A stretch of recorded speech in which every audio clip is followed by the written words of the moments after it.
Bismillahirrahmanirrahim, salam alaikum wa rahmatullah. Alors, nous sommes à 2 jours des JRE, des journées de retrait de l'école du mois de février, qui auront lieu le lundi 10 février prochain, après-demain.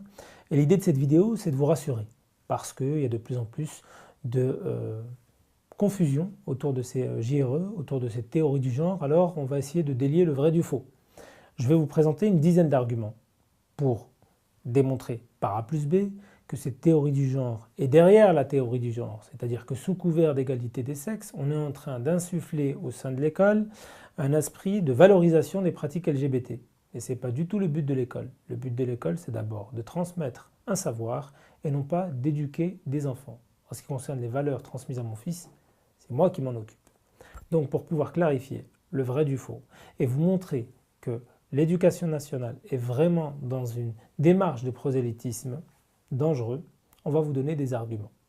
Il n'y a pas de rumeur, il n'y a pas de fantasme, il y a une réalité, il y a des faits, à base de rapports officiels, à base de témoignages d'acteurs de l'éducation nationale et à base de propos des différents ministres et des différents responsables politiques, on va démontrer comment le gouvernement et de manière générale l'éducation nationale est en train de manière sournoise de faire pénétrer dans les écoles une idéologie que nous refusons. Entrons en matière. Premier élément, pour délier le vrai du faux. Prenons tout simplement, qu'est-ce que veut dire la théorie du genre? Alors, laissons la professeure des SVT nous expliquer ce que c'est que la théorie du genre. La définition du gender, puisqu'on en parle pendant toute la soirée, je vais commencer par une définition très simple du gender. Alors normalement, vous avez un diaporama qui passe sur votre droite. Donc, pour définir le gender d'une façon très simple, on va dire que le gender, cette théorie du gender prétend que l'identité sexuelle, ça n'est pas être un homme et une femme, mais c'est le fait de se sentir homme ou femme, c'est-à-dire le fait de se sentir du genre féminin ou du genre masculin, quel que soit notre sexe biologique. Dans la théorie du gender, on différencie l'identité sexuelle et on différencie l'orientation sexuelle. Et l'orientation sexuelle, c'est le fait d'être attiré par un sexe. Et donc, dans l'orientation sexuelle, eh bien, il y a la possibilité d'être attiré par le sexe opposé, ce qui est la situation normale des hétérosexuels, et on peut être attiré par le même sexe. Dans ce cas-là, on parle d'homosexualité. Mais attention, il y a bien une différence entre identité sexuelle et orientation sexuelle, puisque un homme qui se sent 100% homme peut être attiré par un autre homme. Et il y a un troisième cas, quand on est attiré par les deux sexes. Et dans ce cas-là, on parle de bisexualité. Voilà, je m'arrête là pour les définitions. Donc vous avez compris ce que c'est que la théorie du genre. Maintenant, entrons un peu plus en matière. On va prendre les rapports officiels. Alors, j'ai 2 rapports à vous présenter rapidement. Le premier, c'est le rapport remis par Michel Technay au gouvernement en juin dernier. Ce rapport fait 82 pages. Il est remis au gouvernement par un ami de Vincent Payon qui s'appelle Michel Technay. Qu'est-ce qu'il dit à la page 28? Écoutez bien, valoriser des représentations positives des LGBT, lesbiennes, gays, bi et trans, en assurant une meilleure visibilité de l'homosexualité et de la transsexualité à l'école, comme c'est le cas aujourd'hui dans la société française, dans les médias et sur les réseaux sociaux. Donc voilà un rapport qui est remis l'année dernière au gouvernement par un ami de M. Payon, et vous allez comprendre pourquoi, qui, dans le chapitre destiné à mentionner les actions pour éduquer à la diversité dans les écoles, nous parle de valoriser des représentations positives des LGBT. Excusez-moi, mais moi si j'envoie mon enfant à l'école, c'est pas pour qu'il apprenne la valorisation des représentations positives des LGBT, mais pour s'instruire, pour connaître la lecture, l'écriture et calculer. Quant à la transmission des valeurs, c'est moi qui m'en occupe. Mais là, quand on me dit qu'il faut valoriser des représentations positives des LGBT, je commence vraiment à m'inquiéter. Deuxième rapport, c'est un rapport rendu quelques semaines avant ce rapport de Michel Technay par le syndicat majoritaire des instituteurs et des professeurs des écoles, qu'on appelle le SNUP-FSU. Ce deuxième rapport donc, il fait 192 pages. À la page 58, ou plutôt, excusez-moi, 56, on a la recommandation d'un certain nombre d'outils pédagogiques pour pouvoir déconstruire les stéréotypes de genre, pour pouvoir lutter contre l'homophobie. D'ailleurs, ce rapport de 192 pages a pour titre « Éduquer contre l'homophobie dès l'école primaire ». Parmi les outils pédagogiques, vous avez des dizaines d'ouvrages, de petits ouvrages, des petits livrets qui sont destinés à la toute petite enfance.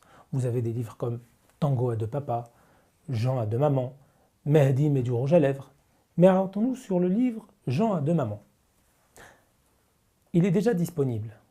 Alors certes, pas dans les écoles, mais regardez la photo.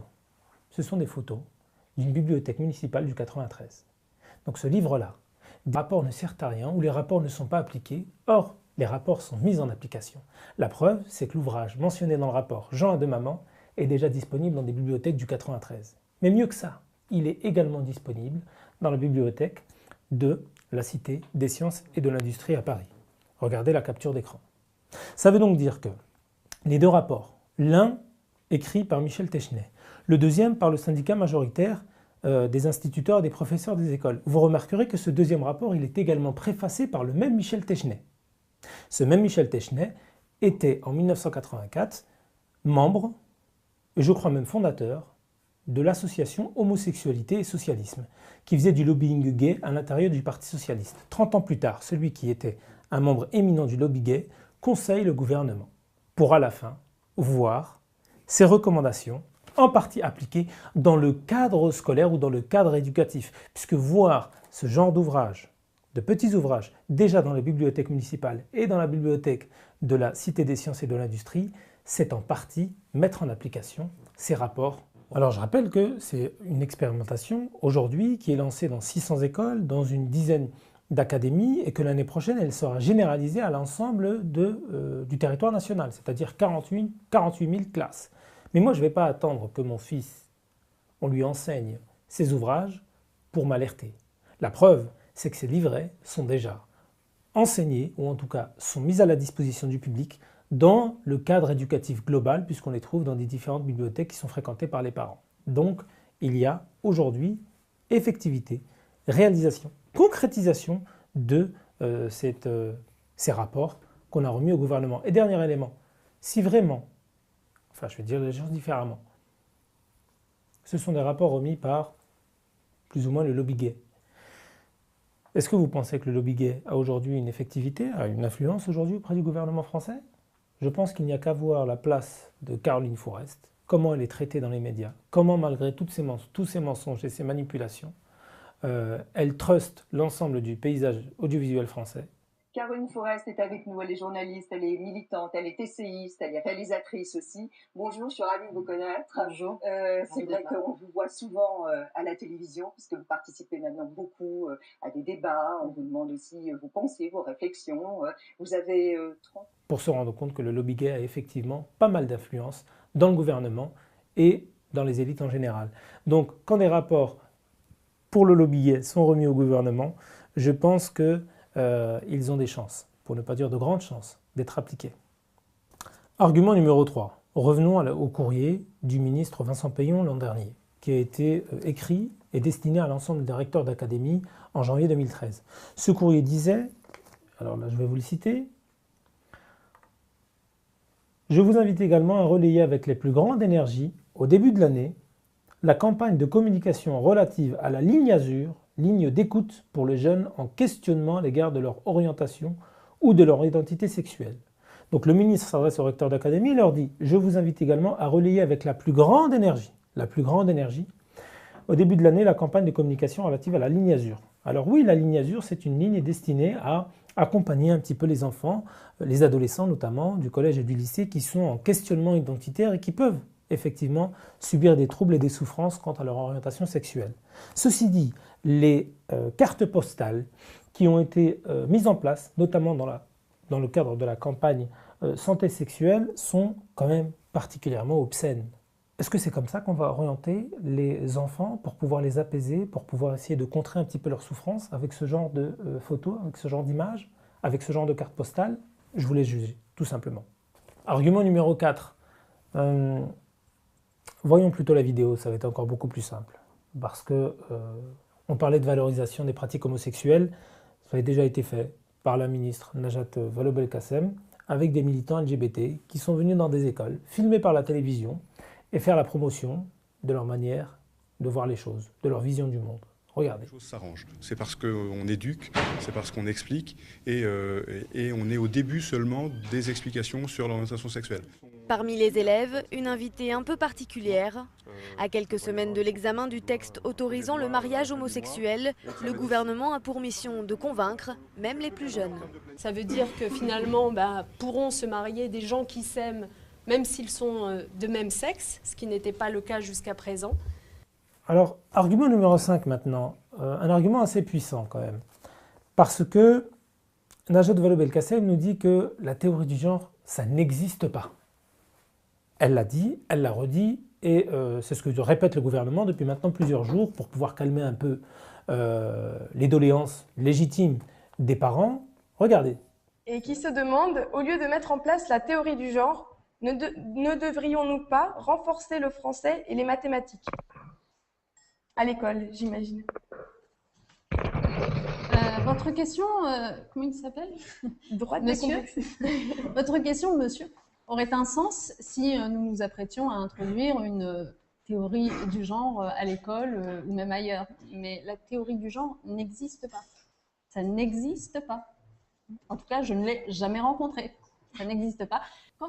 Donc Najat Vallaud-Belkacem, ça n'existe pas. Je ne sais pas comment appeler votre propos. C'est un grossier mensonge quand même. Parce qu'il y a 2 ans, vous disiez exactement le contraire. La preuve en image. Vous disiez dans un entretien aux 20 minutes, en 2011, à la réponse en quoi la théorie du genre peut-elle aider à changer la société, votre réponse, la théorie du genre qui explique l'identité sexuelle des individus autant par le contexte socioculturel que par la biologie, a pour vertu d'aborder la question des inadmissibles inégalités persistantes entre les hommes et les femmes, ou encore de l'homosexualité, et de faire œuvre de pédagogie sur les sujets. Donc non seulement vous reconnaissiez la réalité de la théorie du genre, mais en plus vous la glorifiez. Alors aujourd'hui, pour nous dire que ça n'existe pas, c'est quand même assez plus que contradictoire. La réalité, elle est où? Elle est non seulement qu'elle existe, cette théorie du genre, mais que vous et vos amis, vous êtes en train d'affirmer de manière détournée, voire de manière mensongère, que vous allez l'appliquer à partir de l'année prochaine. Votre collègue Laura Slimani, qui fait partie, il me semble, des jeunes socialistes, en tout cas qui est une des cadres de votre Parti socialiste, voilà ce qu'elle déclarait il y a quelques jours. Et je le dis ici tranquillement, parce que je pense que nous devons assumer les différences entre les femmes et les hommes. Elles ne sont pas seulement innées. Oui, les différences entre les femmes et les hommes, elles sont construites. Oui, le genre, ça existe. Et oui, nous allons l'enseigner dans les écoles, et c'est tant mieux parce que ça veut dire plus d'égalité. Alors, on se fiche de qui? Ça existe ou ça n'existe pas? Et encore mieux que ça. L'an dernier, au mois de février, un amendement a été voté par votre collègue, une députée du Parti socialiste, mentionnant explicitement, encore une fois, la théorie du genre. C'était, il me semble, en février 2013. Regardez plutôt. C'est Julie Sommaruga. Oui, donc l'objectif est l'intégration, la formation d'une éducation à l'égalité homme-femme et à la déconstruction des stéréotypes sexués. L'idée est de substituer à des catégories comme par exemple sexe ou différences sexuelles qui renvoient là pour le coup à la biologie le concept de genre qui lui au contraire montre que les différences entre les hommes et les femmes ne sont pas fondées sur la nature mais sont historiquement construites et socialement reproduites. Voilà pour résumer rapidement. Je demande l'avis du rapporteur. Favorable. Favorable. Donc, le rapporteur, avis favorable. Alors, il faut être juste et dire la vérité jusqu'au bout. Fort heureusement, cet amendement a été retiré au Sénat, puisque là, on était à l'Assemblée nationale. Mais il n'empêche qu'au cœur de l'Assemblée nationale, en commission des lois, vous avez la reconnaissance officielle par une députée de votre parti, Madame Najat Vallaud-Belkacem, de la reconnaissance de la théorie du genre, et qu'il y avait une volonté clairement exprimée de l'enseigner dans les écoles. Ça, c'est un argument parmi beaucoup d'autres qui démontrent que de manière pernicieuse et sournoise, la théorie du genre fait son entrée dans les écoles et qu'encore une fois, au-delà de la théorie du genre, on est dans une dans un prosélytisme destiné à déstructurer un petit peu l'éducation de nos enfants. Mais ce n'est pas fini. Alors, j'ai ici d'autres éléments. Parmi une de vos collègues qui est sénatrice, Madame Rossignol. Voilà ce qu'elle dit. C'est aussi ce qui protège l'enfant, c'est ce qui protège tous les enfants et garantit aux enfants les mêmes droits et l'accès aux mêmes valeurs. Les enfants n'appartiennent pas à leurs parents. Alors c'est un autre argument, parmi beaucoup d'autres. Évidemment, on ne va pas épuiser tous les arguments ou tous les éléments qui démontrent encore une fois que l'école est aujourd'hui le réceptacle de théories qu'on ne souhaite pas voir enseigner à nos enfants, parce qu'encore une fois, l'école doit être un endroit d'instruction et ne pas de transmission de valeurs, et non pas de valorisation de pratiques homosexuelles, encore une fois. Mais je voudrais porter à votre connaissance ceci. Alors, en décembre de l'année dernière, écoutez bien, le tribunal administratif de Paris a estimé que l'association SOS Homophobie, qui intervenait régulièrement dans les établissements scolaires, a utilisé un document de travail peu équilibré et pouvant heurter les convictions religieuses. Le tribunal a donc retiré l'accréditation à l'association SOS Homophobie. Alors, à votre avis, qu'est-ce qui s'est passé?